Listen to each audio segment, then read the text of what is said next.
माँ शारदे के श्री चरणों में प्रणाम निवेदित करता हूँ कि आदि अनादि है अटल सत्य वो जगदम्बा है, कि आदि अनादि है अटल सत्य वो जगदम्बा है, अद्भुत निराले जिसके कृत्य वो जगदम्बा है, और हरने भूमि का भार वो हर युग में अवतारी, हरने भूमि का भार वो हर युग में अवतारी, जो करे काल के भाल पर नृत्य वो जगदम्बा है। आप सभी को नवरात्रि के पावन पर्व की हार्दिक शुभकामनाएं। मैं दिनेश भैया ने जैसा कि बताया, ये और ऊंचा हो सकता है भैया? हो जाएगा, नहीं होगा तो बसेड़ा लगाएंगे उसमें। जिंदाबाद। आपकी तालियां आदेशित करेगी कि मुझे कितनी देर यहाँ खड़े रहना है। तो बहुत बढ़िया मंच सजा है। तो बाबा, आप यहाँ जितने लोग बैठे थे, काफी है कवि सम्मेलन को जिंदा रखने के लिए। तो हर्ष की मम्मी ने हर्ष के पापा को टोपी इसलिए पहनाई है, जिनके समझ में आई वो एक बार तालियां बजाए। हमारे गगन भैया के बेटे के नाम हर्ष है, तो वो धैर्य आज वो जितने धैर्य के साथ काम ले रहे हैं, गगन भैया आपकी टोपी आज ये तय करेगी कि आपको कितनी देर रुकना है। मैं प्रारंभ होने की कोशिश करता हूं और आप लोग तालियां समय समय पर बजाते रहिएगा। भाई साहब, होता क्या है, ये मैं तालियों से चलने वाला खिलौना हूँ। अभी आप शांत रहो, बैठिए, मैं बाकी सब मैं समझ लूंगा। अभी यहाँ जितनी मात्र शक्तियां बैठी है, और आप और हम जितने लोग हम जो प्रयागराज गए थे महाकुंभ में, वो एक बार तालियां बजा के बता दें कि यहाँ कितने लोग प्रयागराज गए थे। भैया साउंड बना लो आप, राजा भैया, ये आवाज खींच रहा है साउंड वाले भाई साहब। हेलो राणा भैया, राणा भैया, इसका साउंड बना दो, उसमें हल्दी मिर्ची धनिया जय हो सब डाल दो। ठीक ठीक। भाई साहब, आप और हम सभी लोग प्रयागराज गए थे। ये मात्र शक्तियां भी प्रयागराज गई थी। बहुत से मात्र शक्तियां वो प्रयागराज नहीं पहुंच पाई, वो प्रयागराज जाना चाहती थी और वो प्रयागराज नहीं पहुंच पाई। न आने और नहीं जाने के पीछे सिर्फ कारण इतना सा था कि ये मात्र शक्तियां जितनी भी प्रयागराज जाना चाहती थी, उनके जाने का क्रम स्कॉर्पियो में था। अच्छा, उनके जाने का क्रम स्कॉर्पियो में था और उनका पति उनको कलश में ले जाना चाहता था। और भाई साहब, शासन ने एक आंकड़ा दिया कि वहां पर 30 लोग मरे। सोशल मीडिया कह रही थी कि 3000 मरे, वो हमारे चच्चा जान वगैरह कह रहे थे कि 40,000 मरे। अबे उसमें तुम्हारा क्या टेंशन है? मरे हमारे मरे भैया, हमको भैया, मैं पुष्पक भाई, मरे तो हमारे मरे, उसमें तुम्हारा क्या टेंशन है? भाई साहब, मैं एक बात बताना चाहता हूँ, प्रयागराज हम ऑलरेडी अस्थियां लेके जाते थे, हमने डायरेक्ट दे दिए। वो धुआं कर करके ही दिन को रात कर रहे थे, वो धुआं कर करके ही दिन को रात कर रहे थे, हमारी संस्कृति सभ्यता पर आघात कर रहे थे। और जो अपने चचा की 40वें में जुटा ना पाए 40 लोग, जो अपने चचा के 40वें में जुटा ना पाए 40 लोग, वो भी प्रयागराज की व्यवस्था की बात कर रहे थे।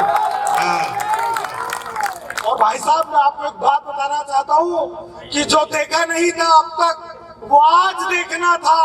सिंहों सी गर्जना वाला हमारा अंदाज देखना था, और जानना जो चाहते थे तुम सनातन की खूबसूरती, तो चलकर हमारे साथ प्रयागराज देखना था। और मैं बताऊं भाई जी आपको, हम तो भैया रामलला के प्राण प्रतिष्ठा का आमंत्रण ठुकराया गया। विभिन्न पार्टियों ने जब रामलला के प्राण प्रतिष्ठा का आमंत्रण ठुकराया, जनवरी 22 के पहले आपने न्यूज चैनलों में देखा होगा कि अयोध्या में रीछ, वानर, गिद्ध भी वहां पर आए थे। माधुरी जी सुनिएगा कि वो वक्त की दहलीज पर खड़ा संधान समझ नहीं पाए। ये आमंत्रण ठुकराने वालों के लिए सुनना आपने कि वो वक्त की दहलीज पर खड़ा संधान समझ नहीं पाए, होगा कितना उनको ये नुकसान समझ नहीं पाए।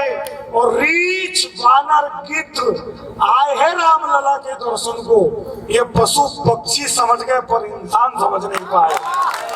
ये पशु पक्षी समझ गए पर इंसान समझ नहीं पाए।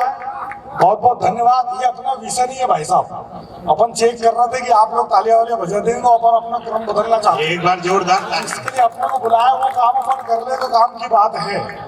वो तो मैं जब घर से निकला, मेरी पत्नी मेरे से कहने लगी कि मैं भी चलूंगी प्रयागराज। मैं लेकर के नहीं गया, वहीं से प्रारंभ होने की कोशिश। आप बैठ जाओ, आप साउंड वाले भाई साहब, बहुत अच्छा साउंड चल रहा है आपका, कैमरा भी बहुत प्यारा है। मैं अपने एक मित्र को बता रहा था अंतु भैया कि मैं अपने एक मित्र को बता रहा था कि यार महात्मा गांधी नहीं रहे, सुभाष चंद्र बोस नहीं रहे, पंडित जवाहरलाल नेहरू नहीं रहे, चंद्रशेखर आजाद नहीं रहे।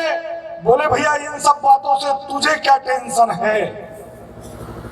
मैंने कहा भैया मेरी भी तबीयत ठीक नहीं लग रही। जय हो। बढ़िया है, बढ़िया है। बोले भैया आपकी तबीयत को हुआ क्या है? मैंने कहा यार मेरी एक दाढ़ में दर्द है। बोले भैया बस इतनी सी बात, रात को मेरी भी दाढ़ में दर्द था, मेरी पत्नी ने चुम्मा लिया तो ठीक हो गई। भैया वो मुझसे कहने लगा कि रात को मेरी भी दाढ़ में दर्द था, मेरी पत्नी ने चुम्मा लिया तो ठीक हो गई।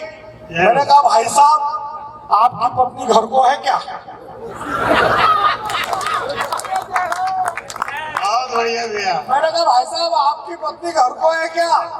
भैया हमें तो आराम से मतलब। ये समझ में आया? तालियां ठोके पीछे से आगे तक। भाई साहब होता क्या है, वो हमारे गांव में एक नगर सेठ का लड़का पागल हो गया। वो पागल हुआ तो एक ही बात बोला, गुलेल बनाऊंगा चिड़िया मारूंगा। भैया हमारे गांव का नगर सेठ का लड़का पागल हुआ तो एक ही बात बोले, मैं गुलेल बनाऊंगा चिड़िया मारूंगा, गुलेल बनाऊंगा चिड़िया मारूंगा। उसको नागपुर लेके गए, पागल खाने में उसका इलाज हुआ, थोड़ा आराम लगा, उसको गांव वापस लेके आए। वो नगर सेठ का लड़का देखने जाना हमारी मजबूरी। मैंने कहा यार भाई पप्पू अब तबीयत, बोले भैया अब तबीयत बिल्कुल ठीक है, शादी करूंगा मैं, शादी में दहेज मिलेगा। बोले भैया दहेज नहीं चाहिए, शादी के नाम पर एक लड़की चाहिए और दहेज के नाम पर लक्ष्य की अंडरवियर। मैंने कहा तू अजीब मामला है यार, शादी के नाम पर लड़की चाहिए और दहेज के नाम पर लक्ष्य के अंडरवियर का कॉम्बिनेशन क्या, तू इसका करेगा क्या? बोले दीपक भैया वो लक्ष्य के अंडरवियर में लास्टिक होती है ना, मैं उसकी गुलेल बनाऊंगा। आप ऐसा सुने अच्छा लगेगा भाई साहब? आप ये स्थितियां हो जाती है।